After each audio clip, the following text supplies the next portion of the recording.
दोस्तों हॉस्पिटल में अस्पताल में इलाज करवाने वालों के लिए 5 बड़े अपडेट निकल कर आ रहे हैं। कुछ नए नियम भी लागू होने जा रहे हैं। चलिए एक एक करके पांचों अपडेट देख लेते हैं। पहला अपडेट देखिए आप कि रोड एक्सीडेंट में घायलों को अब फ्री इलाज मिलेगा इसी महीने से। 1.5 लाख रुपए तक का खर्च खुद सरकार उठाएगी। हरियाणा, पंजाब समेत देश के 6 राज्यों में सरकार ने जो पायलट प्रोजेक्ट चलाया वो काफी सफल रहा। तो उसके बाद अब केंद्र सरकार और परिवहन मंत्री नितिन गडकरी ने प्लान बनाया है कि रोड एक्सीडेंट में जो लोग घायल हो जाएंगे, मतलब जो हाईवे पर आए दिन एक्सीडेंट वगैरह की घटनाएं देखने को मिलती है ना, तो ऐसे घटनाओं में अब घायलों को इसी महीने यानी मार्च 2025 से ही 1.5 लाख रुपए तक का इलाज बिल्कुल फ्री मिलेगा। और ये नया नियम प्राइवेट हॉस्पिटल के लिए भी अनिवार्य होगा, यानी कि सिर्फ सरकारी अस्पतालों में इलाज फ्री नहीं होगा, बल्कि जो प्राइवेट हॉस्पिटल हैं उनमें भी 1.5 लाख रुपए तक का एक्सीडेंट का इलाज बिल्कुल फ्री होगा। देश भर में इस व्यवस्था को लागू किया जाएगा। NHAI यानी national highway authority of India इसके लिए एक तरह की नोडल एजेंसी का काम करेगा। ये देखिए आप खुद राष्ट्रीय राजमार्ग प्राधिकरण NHAI के एक अधिकारी ने बताया। उनके मुताबिक इस योजना के लिए मोटर वाहन अधिनियम 1988 की धारा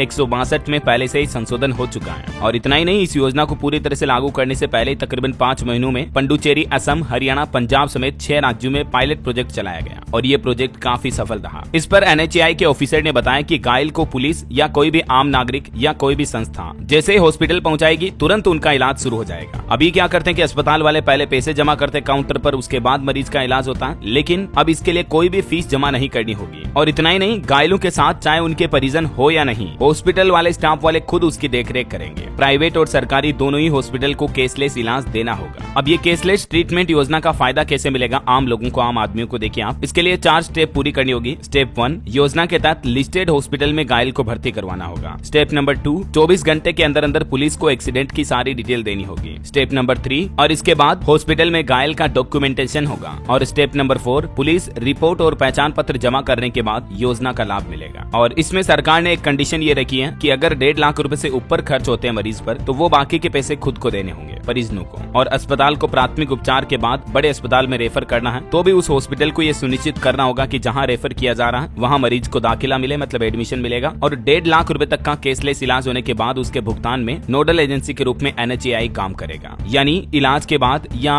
इलाज के दौरान भी उनके परिजनों को 1.5 लाख रुपए तक की रकम का भुगतान नहीं करना है, ठीक है। बाकी 1.5 लाख रुपए से ऊपर का अगर बिल आता है तो बाकी का पैसा परिजनों को देना पड़ेगा। हालांकि मीडिया रिपोर्ट्स के मुताबिक दोस्तों कोशिश तो ये भी चल रही है कि 1.5 लाख की राशि को भी सरकार बढ़ाकर 2 लाख रुपए तक कर सकती है। अब समझिए सरकार का इस योजना को लागू करने के पीछे उद्देश्य क्या है। क्योंकि दोस्तों जब भी कोई रोड एक्सीडेंट, सड़क दुर्घटना होती है तो दुर्घटना के बाद का जो पहला 1 घंटा होता है वो गोल्डन आवर कहलाता है। मतलब इस 1 घंटे के दौरान अगर मरीज को इलाज मिल जाता है तो इससे कई मौतें बचाई जा सकती हैं। तो इसी संख्या को कम करने के लिए, इसी टाइम ड्यूरेशन को डिले न करने के लिए सरकार ये योजना शुरू कर रही है। 2018 से लेकर 2022 में रोड एक्सीडेंट में डेथ होने वाले टॉप 10 राज्यों में सबसे नंबर 1 पर उत्तर प्रदेश रहा, फिर तमिलनाडु रहा। ये आंकड़े आप देख सकते हैं। क्योंकि अक्सर लोगों को एक्सीडेंट के बाद समय पर इलाज न मिलने की वजह से मरीजों की मौत हो जाती है। हॉस्पिटल वाले तो नाटक करते हैं, पहले अस्पताल में पैसे जमा कराओ उसके बाद इलाज शुरू करेंगे, है ना। और इस योजना के तहत जांच से लेकर दवाओं तक 7 तरह की मेडिकल सुविधाएं बिल्कुल फ्री मिलेगी, जिसमें हॉस्पिटलाइजेशन यानी घायल के हॉस्पिटल में एडमिट होने की कोई फीस नहीं लगेगी। इमरजेंसी मेडिकल सर्विस, सर्जरी यानी अगर ऑपरेशन की भी जरूरत पड़ी तो भी 1.5 लाख रुपए तक का ऑपरेशन भी बिल्कुल फ्री होगा। डायग्नोस्टिक टेस्ट जैसे एक्सरे वगैरह हो गए, CT स्कैन, MRI जैसी जरूरी जांचें भी अब महंगी नहीं होगी बल्कि मुफ्त होगी। दवाइयां भी बिल्कुल फ्री मिलेगी। रिहेबिलिटेशन सर्विस और एक्सपर्ट कंसल्टेशन सब कुछ बिल्कुल कम्प्लीटली फ्री होने वाला है रोड एक्सीडेंट के केस के इलाज में, है ना। तो ये तो पहला अपडेट रहा अस्पतालों को लेकर। दूसरा अपडेट देखिए दोस्तों, आज देश के सर्वोच्च न्यायालय सुप्रीम कोर्ट ने कहा कि राज्य सरकारें सस्ता इलाज देने में नाकाम है। इससे प्राइवेट अस्पतालों को बढ़ावा मिल रहा, तो केंद्र सरकार इसके लिए भी जरूरी गाइडलाइन बनाए। आज सुप्रीम कोर्ट में मंगलवार को इस मामले पर सुनवाई हुई और सुप्रीम कोर्ट ने कहा कि राज्य सरकारें किफायती चिकित्सा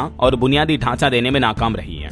इसी वजह से हमारे देश में प्राइवेट हॉस्पिटैलिटी को बढ़ावा मिल रहा है। तो इसको रोकने के लिए केंद्र सरकार को गाइडलाइन बनानी चाहिए। ये देख सकते हैं आप, सुप्रीम कोर्ट के जस्टिस सूर्यकांत का कहना है कि ये राज्यों की जिम्मेदारी है कि वे प्रदेश के लोगों के लिए सही मेडिकल सुविधा की व्यवस्था करें। ऐसा ठीक बात हो गई। कुछ स्टेट के अपडेट देखिए आप हॉस्पिटल में इलाज को लेकर। उत्तर प्रदेश की योगी सरकार का भी प्लान है। प्रदेश के सभी एक्सप्रेसवे के किनारे अस्पताल बनाए जाएंगे और एक्सप्रेसवे के किनारे शराब की एक भी दुकान नहीं रहेगी, बल्कि जो भी highway, national highway, state highway हैं, उनके दोनों ओर जैसे फूड प्लाजा होते हैं ना, होटल, रेस्टोरेंट वगैरह, वैसे ही अस्पतालों की भी व्यवस्था की जाएगी, ताकि अगर हाईवे पर किसी तरह का एक्सीडेंट हो जाए तो लोगों को तुरंत पास के नजदीकी हॉस्पिटल में इलाज की सुविधा मिल सके। ठीक है, तो ये भी यूपी सरकार का बहुत ही अच्छा प्लान है। सीएम योगी ने इस संबंध में आदेश भी जारी कर दिया है। इसके अलावा दिल्ली में भी देखिए नई सरकार बदलते ही स्वास्थ्य सेवाओं को मजबूत करने की पहल की जा रही है। दिल्ली के कई सारे अस्पताल में डॉक्टरों की बहाली होगी और हॉस्पिटल फैसिलिटी को बेहतर किया जाएगा। तो ये अस्पताल में इलाज करवाने से जुड़े 4-5 बड़े अपडेट उम्मीद आपको जरूर जानने मिले होंगे दोस्तों। बाकी आप कौन से राज्य में रहते हैं मुझे नीचे कमेंट करके बताइए आपके राज्य का नाम, ताकि मैं आपके राज्य सरकार से जुड़ी सरकार के नई योजनाओं की जानकारी, नई स्कीम भी आपके मोबाइल तक पहुंचा दूंगा। ठीक है, और बाकी इस वीडियो को लाइक और शेयर करना,